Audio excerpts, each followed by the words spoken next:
सर्वमंगल मांगल्ये शिवे सर्वार्थ साधिके शरण्ये त्र्यंबके गौरी नारायणी नमस्तुते।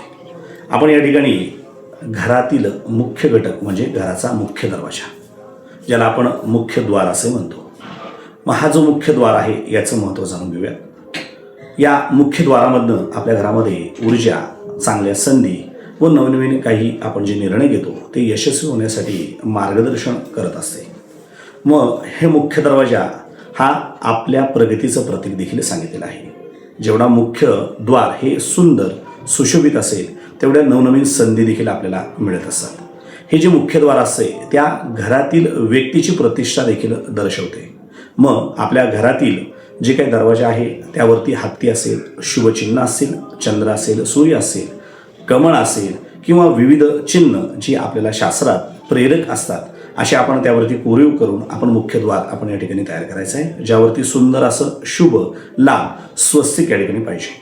आपण ह्या मुख्य द्वाराचा जो उंबरा आहे त्याची पूजा चांगल्या शुभ प्रसंगी हळदीचं लेपन करून किंवा त्यावरती सुंदर अशी उंबरपट्टी लावून त्याची पूजा करू इच्छिता तर त्यामधील जी सकारात्मक ऊर्जा आहे ती वाढण्यास मदत होते।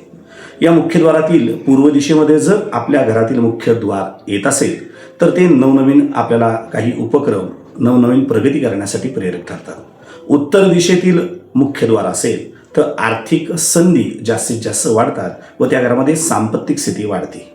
त्याचप्रमाणे ईशान्य कोपऱ्यात जर आपला प्रमुख द्वार असेल तर त्या घरामध्ये अध्यात्म, नवनवीन गोष्टी घडत राहतात।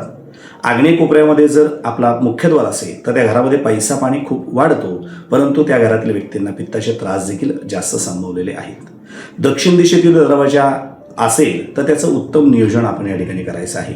नैऋत्य कोपरा आणि दक्षिण दिशेतील या ठिकाणी दरवाजाचं नियोजन मात्र आपल्याला उत्तम पद्धतीने करायचं आहे। पश्चिम दिशेमध्ये दरवाजा असेल तर थोडीशी काळजी घ्यायची, कोणती गोष्ट करत असताना भगवंतांचं स्मरण करून आपण बाहेर पडायचं म्हणजे आपल्याला यश सांगितलं आहे। मग आपण काय काळजी घ्यायची तर आपल्या मुख्य द्वाराच्या समोरची जागा स्वच्छ व्यवस्थित पाहिजे, म्हणजे नवनवीन संधी आपल्याला या ठिकाणी मिळतील। त्याचप्रमाणे जर आपण पाहिलं तर घराच्या बाहेर चप्पल स्टँड असेल किंवा चप्पलाचा ढीग नको, स्वच्छता पाहिजे। सणवाराला उत्तम पद्धतीने रांगोळी आपण या ठिकाणी काढायची आहे। ज्यांना जॉबमुळे शक्य होत नाही अशा व्यक्तींनी प्लास्टिक स्वरूपामध्ये रांगोळी मिळते, परंतु ती लक्ष्मीपूजन ते लक्ष्मीपूजनाच्या दरम्यान ती काढून नवीन पद्धतीने चिटकवायची आहे।